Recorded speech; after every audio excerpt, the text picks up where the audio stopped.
ئەمڕۆ کۆنگرەی نەتەوەی کوردستان بە هاوکاری بەشێک لە چالاکوانان و ڕێکخراوەکان و مامۆستانی ئاینی و کەساتەکانی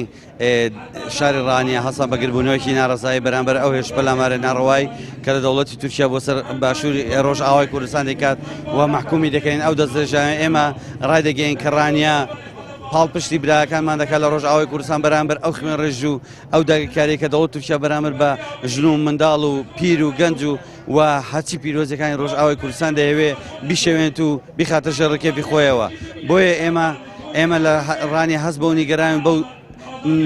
هاوسۆزێ دەکەین کە بۆ براکەمان کە پێویستیان پێێتی لە ڕۆژ ئاوای کوردستاندا بۆ ئەوەی کە و ببێتە فشارێکی نێودەوڵەتی وەک چۆن لە هەموو شارەکانی کوردستان و پارچەکانی تری کوردستان و ڕەواندی کوردی لە ئەوروپا کە ڕنگدانەوەیکی باشی هەبووە و ئەمەش وای کردو کە فشارێکی زۆر لەسەر دەوڵەت تورکیا بێت و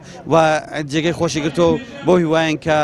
ڕێکخراوە نێودەوڵەتەکان مرۆڤ دۆستەکان ئەوانەی کە بە ناویش مافی مرۆڤ ئیژەکان وەز فشارێ بکەن لەسەر دەوڵەتی تورکیا بۆی کە ئەو قەت و عامە ڕابگرێت.